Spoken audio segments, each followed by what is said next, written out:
مکہ مکرمہ میں ایک صحابی تھے حضرت صہیب. حضرت صہیب یہ جوان تھے، ان کی عمر 25 سے 27 سال کی، اور ان کی جوانی کا حال یہ تھا کہ نہایت ہی عمدہ اور مہنگی خوشبو استعمال کرتے. مکہ کی گلیوں سے گزرتے تو ان کی خوشبو آتی تھی. بڑے رئیس خاندان سے تھے، لیکن میرے آقا کے دامن میں جب آئے، باپ کٹر دشمن تھا، ماں بھی کٹر دشمن تھی میرے آقا کی. وہ نہیں چاہتے تھے کہ صہیب ہمارا محمد صلی اللہ علیہ وسلم کے ساتھ جائے، اس لیے کہ رسول پاک کے صحابہ میں اکثر غریب تھے. ایک امیر کا بیٹا کیسے آ جائے گا؟ ماں باپ روکتے رہے، لیکن یہ محبت بڑھتی ہی رہی. ایک بات یاد رکھیں، دیوانوں کا حال ہی یہ ہوتا ہے، جب جب انہیں حضور سے روکا جاتا ہے محبت میں اضافہ ہی ہوتا جاتا ہے. ہم نے دیکھا ہے محبت میں اضافہ ہی ہوتا جاتا ہے. اس صہیب کو ماں بھی روکتی رہی، باپ بھی روکتے رہے. وقت ایسا آیا کہ باپ نے دھمکی دی کہ اگر تو وہاں جانا نہ چھوڑے گا تو تیرے ساتھ میں بہت برا سلوک کروں گا. جب یہ ظلم سہتے سہتے صہیب نے دیکھا کہ میرے آقا ہجرت کر کے مدینے چلے گئے، مکہ میں نہیں تھے، تو حضرت صہیب نے کہا میں بھی اب مکہ چھوڑ کر کے ہجرت کر کے چلا جاؤں گا. باپ نے کہا اگر تو نے ایسی حرکت کی تو ساری جائیداد تیرے سے میں آگ کر دوں گا، تجھے ایک پھوٹی کوڑی بھی نہیں دی جائے گی. حضرت صہیب نے کہا جو لکھوانا ہے مجھ سے لکھوا لو، جائیداد تمہیں مبارک، مال و دولت تمہیں مبارک، میں مدینے کا مسافر مدینے چل کے رہوں گا. باپ نے کہا ساری چیزیں کر لی گئی، جائیداد ختم، کچھ دینے کو تیار نہیں. صہیب تنہا صرف بدن پر جو کپڑے پہنے تھے نکل پڑے مدینے کے راستے پر. ابھی تھوڑی ہی دور گئے تھے، پیچھے سے ماں پکارتی ہے، کہتی ہے صہیب تجھے پتا ہے تیرے جسم پر جو کپڑے ہیں وہ ہماری کمائی کے ہیں، ہمارے پیسوں کے ہیں، ہمارے پیسوں کے کپڑے پہن کر کے تو محمد کے پاس جائے گا. حضرت صہیب واپس گھر آئے، ان کپڑوں کو بھی اتار دیا اور ٹاٹ کے کپڑے، گونی کا لباس اپنے جسم پر ڈال دیا اور کانٹوں سے بٹن بنا کر کے انہی ٹاٹ کے کپڑوں میں وہ مکہ سے ہجرت کر کے نکل پڑے. انہیں کوئی چیز روکنے والی نہیں تھی.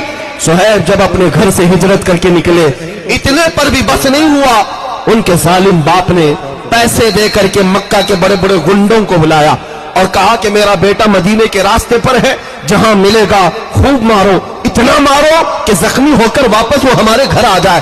پیسہ لے کر کے گنڈے آئے، بیچ راستے میں صہیب تنہا تھے، تنہا اس عاشق رسول کو گنڈوں نے گھیر لیا. کبھی کوئی ادھر سے نوچتا ہے، کبھی ادھر سے نوچتا ہے، مکے مارے جا رہے ہیں. وہ تنہا میرے آقا کا غلام مقابلہ تو کرتا رہا، لیکن اتنے مار کھایا کہ ناک پوری پھٹ گئی اور خون جاری ہوا، زخموں سے پورا چہرہ سوج گیا، گھٹنے ٹوٹ گئے، جگہ جگہ زخم ہوئے، تھک ہار کر کے زمین پر لیٹ گئے. ان گنڈوں نے کہا چل واپس مکہ چلے جا، اسی میں تیری عافیت ہے. صہیب نے کہا اب تو ایک بار میں چھوڑ چکا، موت آئے گی تو میرے مصطفیٰ کی تلاش میں آئے گی، اس راستے میں ہی آنی ہے تو آ جائے. وہ بھی تھک ہار کر کے چلے گئے. اے میرے عزیزو، اے دیوانگان عشق محمد، دنیا آج بھی تمہارے ساتھ یہ حشر کرنے کو تیار ہے. ان ظالموں کو بتا دینا موب لنچنگ تم کر کے کسی عاشق کے عشق کو کبھی نہیں چھین سکو گے.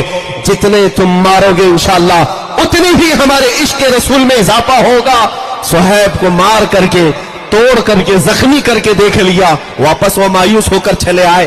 جانتے ہو پورا دن زخموں کے حالت میں چور چور وہ وہیں پڑے رہے. دوسرے دن کچھ ہوش آیا تو پیدل سفر کر کے مدینے آ رہے.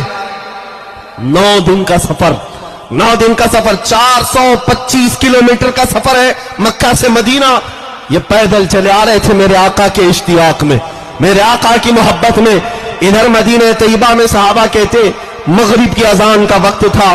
میرے آقا صلی اللہ تعالی علیہ وسلم مسجد سے باہر آئے اور قریب اپنی گردن اونچی کر کر کے بار بار اس طرف دیکھ رہے ہیں جو سفر کا راستہ تھا. صحابہ پوچھتے ہیں آقا کوئی قبیلہ آنے والا ہے، کوئی وفد آ رہا ہے، آپ سے ملاقات کے لیے کوئی قبیلہ آنے والا ہے؟ میرے آقا نے فرمایا نہیں، میرا ایک دیوانہ، میرا ایک عاشق آنے والا ہے جو زخموں سے چور ہے. لوگوں نے اس کا راستہ روکا مگر اسے کوئی نہ روک سکا. صحابہ کہتے کون ہے جس کا انتظار مصطفیٰ کریم فرما رہے ہیں؟ تھوڑی دیر کے بعد صحابہ کہتے ہیں زخموں سے چور، خون میں لت-پت، ٹاٹ کے کپڑے جگہ جگہ سے پھٹے ہوئے. ہم نے دیکھا تو یہ تو صہیب ہے جو مکہ کے مالدار کا بیٹا، جس کی خوشبو اتنی مہنگی تھی کہ لوگ سونگھنے کے لیے آیا کرتے. آج وہ زخموں سے چور مدینے میں آ رہا ہے. میرے آقا بڑھ کر کے آگے چلتے ہیں. جیسے ہی صہیب قریب آئے، آقا نے سینے سے سینہ لگا لیا، معانقہ کیا، اور اپنے بدن پر جو چادر تھی وہ نکال کر کے صہیب رومی کو پہنایا اور کہا اللہ تیرا بھلا کرے. حضرت صہیب کے جملے سنو. اے میرے عزیزوں، یہی میرے بیان کرنے کا مقصد ہے. جس کو لوگوں نے توڑا، ماں نے مارا ہوگا، باپ نے مارا ہوگا، گنڈوں نے پیٹا ہوگا، مال چھین لیا ہوگا، لیکن جب وہ تھکا ہارا غلام مدینے پہنچتا ہے، میرے آقا کے سینے سے سینہ لگتا ہے، رسول پاک چادر پہناتے ہیں، تو دیکھو صحابہ کہتے ہیں صہیب کے چہرے پر ہم نے خوشیوں کے آثار دیکھے. ایسا لگتا تھا کوئی زخم بھی نہیں، کوئی درد بھی نہیں. اس کے بعد اپنے دونوں ہاتھ پھیلا کر کہتا ہے، صہیب کہتا ہے میرے دوستو اب تو مجھے کسی غم کا احساس بھی نہیں. دنیا چھوٹتی ہے چھوٹے، مصطفیٰ کی چادر میرے پاس ہے. زندگی بھر مدینہ طیبہ میں اسی چادر پر بسر کرتے رہے. اور جب موت کا وقت قریب آیا، وصیت کر کے جاتے ہیں لوگوں میری یہ چادر مجھ سے جدا نہ کرنا، جب مجھے کفن دینا تو اسی چادر میں کفن دینا. اس لیے کہ دنیا میں اگر سب سے زیادہ محبت کرنے والی کوئی ذات ہے تو وہ ماں ہوتی ہے، باپ ہوتا ہے. لیکن میرے ساتھ تو معاملہ یہ ہے، مجھ سے محبت کرنے والی ماں نے بھی چھوڑ دیا، باپ نے بھی چھوڑ دیا. میری عزیز ماں نے میرے کپڑے اتروائے. جب کسی کی ماں چھوڑ دے، باپ چھوڑ دے، اس وقت مدینے کا آقا تنہا نہیں چھوڑتا. سبحان یہ ہے ہماری محبت کی وجہ، یہ ہے ہماری محبت.